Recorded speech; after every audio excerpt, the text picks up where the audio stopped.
आज है 23 जून और हम लोग देख लेते हैं कि जो हिंदू में या किसी और न्यूज़पेपर में कौन कौन से करंट अफेयर आए हैं। तो पहले तो ये है फॉरेन यूनिवर्सिटी के ऊपर एंड ऑर्गन ट्रांसप्लांट, ये सब चीज़ें डाल दी हैं।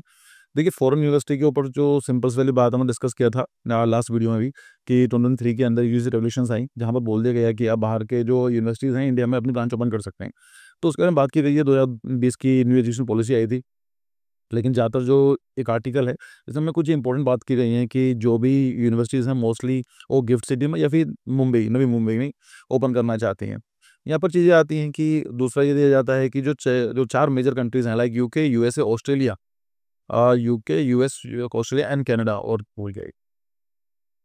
ये 4 कंट्रीज़ की जो यूनिवर्सिटीज़ हैं वो ट्राई कर रही हैं इंडिया में ओपन करने के लिए।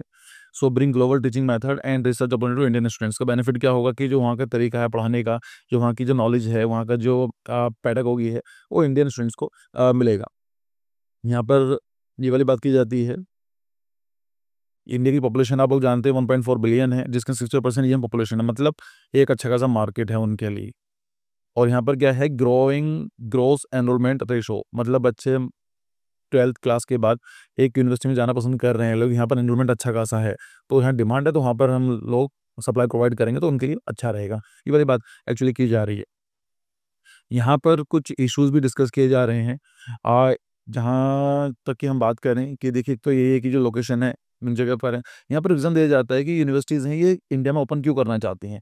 एक तो रीज़न ये दिया जा रहा है कि उनकी तरफ से प्रॉब्लम है, लाइक कि उनके जो कंट्रीज़ हैं, लेट्स से कि अमेरिका है, कनाडा है, वहाँ पर क्या है कि वीज़ा रेज़िम ऐसा चेंज आ चुका है, डिफ़िकल्ट है कि बाहर के स्टूडेंट्स को लिए उन कॉलेज में एडमिशन लेना।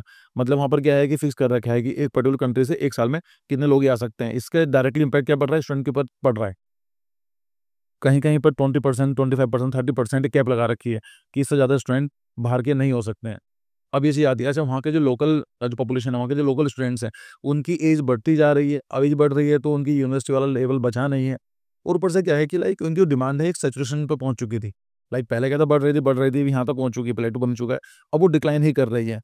अब सोच के देखो, जो यूनिवर्सिटी ने इंफ्रास्ट्रक्चर खड़ा कर रखा है, टीचर्स हैं, फैकल्टी है, लाइब्रेरी है, लैबोरेटरी है, वो सब तो अफ़ोर्ड कर सकते हैं ज़्यादा स्टूडेंट्स के लिए, बट इनकी डिमांड ही कम हो रही है। बाकी बच्चे बाहर से उन कंट्री में आ नहीं पा रहे हैं। तो उन्होंने सोचा कि काम कर सकते हैं, उनका बेनिफिट क्या कर सकते हैं कि हम किसी कंट्री में चले जाएँ, वहाँ पर भी ब्रांच ओपन कर लें। ये चीज़ें रहती हैं। दूसरा कुछ जो लास्ट वीडियो में डिस्कस किए थे इश्यूज़ तो हैं ही। अब अल्टीमेटली ये बोला जाता है कि देखना पड़ेगा कि अभी तो बिल्कुल नया फ़ेज़ है, नए लोग इस इंडिया में आ रहे हैं, देखते हैं क्या रहेगा। तो स्टार्टिंग में ट्रस्ट बनना बहुत ज़रूरी है, एट द सेम टाइम जो क्वालिटी एजुकेशन भी देना ज़रूरी है। दूसरा ये चीज़ भी आती है कि भई अफ़ोर्डेबिलिटी की यहाँ पर बात की जाती है कि इंडिया के अंदर ठीक है डिमांड बहुत ज़्यादा है, लेकिन जो इंडिया की जो फाइनेंशियल कंडीशन है इतनी अच्छी नहीं है कि उतनी महँगी यूनिवर्सिटीज़ को अफ़ोर्ड कर पाएँ। बट यहाँ पर ये बोला जाता है कि जैसे-जैसे मिडल क्लास का राइज़ हो रहा है, तो उनकी जो अफ़ोर्डेबिलिटी है, जो उनकी पर्चेज़िंग पावर है, वो धीमे-धीमे इंक्रीज़ हो जाएगी। दूसरा दिया जाता है कि लोकल चेक कॉम्पिटिशन्स भी हैं। इंडिया के अंदर आईआईटीज़, आईएम्स हैं, बहुत से हैं। कुछ यूनिवर्सिटीज़ प्राइवेटली अच्छा काम कर रहे हैं। बाकी जो यूनिवर्सिटीज़ हैं, वो सब मीडियोकर में आती हैं। तो ऐसा तो नहीं है कि यूनिवर्सिटी बस ब्रांच ओपन कर लें, लेकिन जो एजुकेशन है वो बिल्कुल जैसे अदर प्राइवेट कॉलेजेज़ हैं, ऐसे ही हो जाए, होकर रह जाए।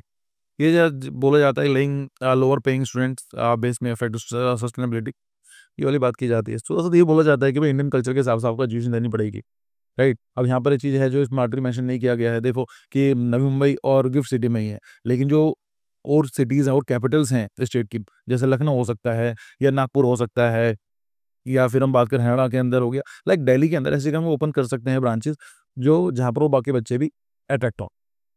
फिर यहाँ पर आता है कि मोस्ट इंसर्जेंसी है, ये इंटरनल सिक्योरिटी का पार्ट है कि most kill 2 villager in Chhattisgarh Bijapur district, the victim was suspected to being informer.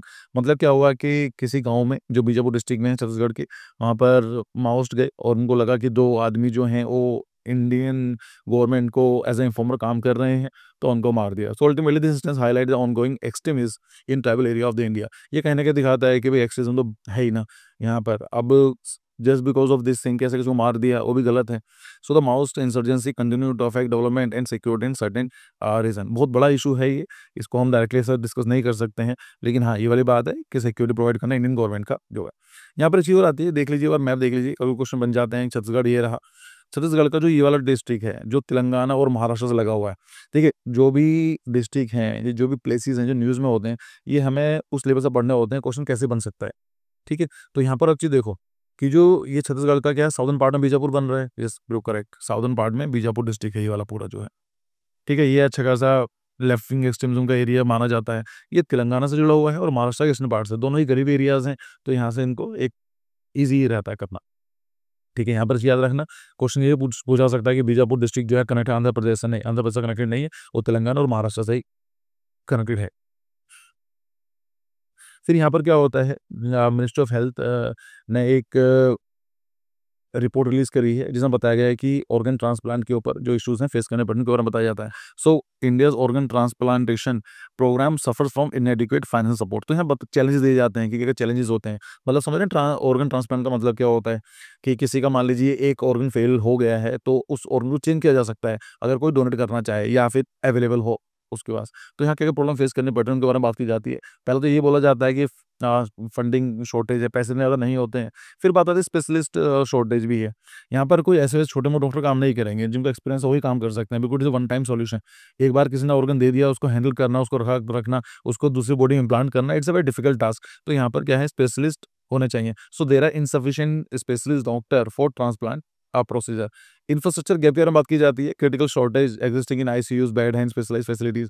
तो यहाँ पर भी ये चीज़ होती है, ऑपरेशन थिएटर उनके हिसाब से नहीं बने हुए हैं, या फिर जो इंसेंटिव केयर यूनिट है इतनी अच्छी नहीं है कि ऐसे पेशेंट को डील किया जा सके। बाकी डोनर चैलेंज भी के बारे में बात की जाती है कि भाई यहाँ पर ये चीज़ है कि सप्लाई डिमांड गैप भी है। A significant gap exist between organ needed and available donors. देखिए डिमांड तो बहुत ज़्यादा है, लोगों को अपने जो ऑर्गन चेंज कराने हैं, बट भाई तभी तो कराएंगे जब चीज़ें होगी, अवेलेबल होगी। तो जो अवेलेबिलिटी है वो नहीं है। This shortage leads to long waiting list and preventive death. होता क्या है कि कई सारी चीज़ ऐसी होती है, आदमी वेट ही करता रहता है कि मुझे ऑर्गन मिलेगा मिलेगा, अल्टीमेट डेथ हो जाती है, बट इसको ऑर्गन नहीं मिल पाता है अनफॉर्चुनेटली। तो यहाँ आता है limited awareness and cultural barriers contribute to the donor shortage in India. तो यहाँ पर बोला जाता है कि भाई यहाँ पर प्रॉब्लम कहाँ पर है, एक तो अवेयरनेस नहीं है लोगों को, और दूसरे क्या है, जो कल्चर बिलीफ्स हैं, जो रिलीजियस बिलीफ्स हैं, वो कहीं ना कहीं प्रॉब्लम क्रिएट करते हैं। क्या क्या बिलीफ्स हैं देख लेते हैं इनको। देखिए रिलीजियस बिलीफ के बारे में बात करें, so many refuse donation due to religious और कल्चरल मिसकंसेप्शन। लोगों को ये लगता है कि हमारी बॉडी है, मरने के बाद हम उसको कैसे सकते हैं यूज़ करने के लिए। तो जो मर गया है, जिसकी डेथ हो गई, उसकी फैमिली वाले नहीं चाहते हैं करना, इवन उनको अवेयरनेस नहीं है। कल्चरलिज्म वाली बात आती है कि नहीं, पूरी बॉडी को ही जलाया जाना चाहिए, क्रीमेट किया जाना चाहिए, तो उसकी चीज़ है प्रॉब्लम, राइट। टाइमली मैनेजमेंट की दिक्कत रहती है। मतलब ये चीज़ होती है कि अभी ठीक है ऑर्गन अवेलेबल है, बट भाई ऑर्गन एक लिमिट तक ही एक्टिव रहेगा, राइट। मतलब उसके ऊपर डिपेंड करता है कौन सा ऑर्गन है। लाइक जहाँ तक मुझे याद है कि जो आइज़ होती हैं 2-3 दिन तक सर्वाइव कर जाती हैं, ऐसा हो रहता है। तो अब मान लीजिए अभी अवेलेबल है, लेकिन अब किसी को ढूँढेंगे डोनर, मतलब जिसको चाहिए उसको तैयार करना, उसके लिए सारा सिस्टम तैयार करना, उसको ट्रांसपोर्ट करना, उसको इम्प्लांट करना, it's a very difficult task. तो यहाँ पर ये चीज़ आती है। So delays in retrieval lead to organ deterioration and wastage. मैची प्रॉब्लम भी आती है। अब कई सारे ब्लड ग्रुप अलग होता है, हो सकता है कि बॉडी उसको एक्सेप्ट ना करे। So poor matching criteria cause organ to be rejected, और ये बहुत बड़ी प्रॉब्लम होती है। लाइक एक ने ऑर्गन दिया है, रिजेक्ट हो गया, उसके बाद तो और ही प्रॉब्लम आती है। ठीक है, फिर आता है कि unfair distribution, lack of transparent system for fair organ allocation. मतलब ये चीज़ आती है कि पैसे का लेना देना होता है, कि ऑर्गन जिसको मिलना चाहिए उसको मिल नहीं पाता है, जिससे थोड़े पैसे ज़्यादा होते हैं, जो डोनेशन इस तरह काम करता है उसको मिल जाता है। तो कहीं ना कहीं ये चीज़ें फेस करनी पड़ती हैं। रिसोर्स वेस्ट होते हैं, organ discard due to logistic issues और टाइमली मिसमैचेस। तो एक तो वैसे भी ऑर्गन्स हमारे पास नहीं है, और अगर जो मिल भी रहे हैं उनको हम ठीक से मैनेज नहीं कर पा रहे हैं। ये लीगल ट्रैफिकिंग भी होती है, organ trafficking compromise the integrity of the donation process. तो ये भी चीज़ें हमें देखने को मिलती हैं।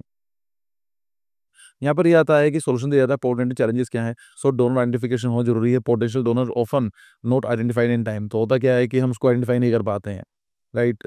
ऐसी बहुत सारी संस्थाएं हैं, अगर आप ऑनलाइन सर्च करेंगे, आपको सिर्फ कुछ नहीं करना, छोटा फॉर्म भरना है कि in case like I wish कि आपकी हेल्थ अच्छी रहे, आप लॉन्ग जी, लेकिन in case of like death, तो आपकी जो बॉडीज के पार्ट्स हैं वो डोनेट कर दिए जा सकते हैं, राइट। आपको सिर्फ इन्फॉर्म करना होगा, तो वे लोग आएंगे और ले जाएंगे बॉडी के पार्ट्स। अब वो हॉस्पिटल कम्युनिकेशन है, so poor coordination between hospital and transplant centres हैं। ऑर्गन ट्रांसपोर्ट भी रहता है, logistic challenges moving organ quickly. अब इतना जल्दी काम करना होता है, यहाँ पर ट्रैफिक की प्रॉब्लम है, यहाँ पर लाइक हमें एम्बुलेंस नहीं मिल पाती है, सिस्टम नहीं मिल पाता है। और रिसिपेंट प्रिपरेशन, अब वो भी चीज़ है ना कि उसको लगाओगे, उसको तैयार होना पड़ेगा, उसको बुलाना पड़ेगा, उसको मेडिसिन देनी पड़ती है, एकदम नहीं है कि उसको आए ऑपरेट कर दिया। So recipient sometime need not ready when organs become available. तो ये सब चीज़ें बताई जाती हैं। So these are some issues. I think कुछ सीखने को मिला होगा. Thank you for your time. See you in the next video.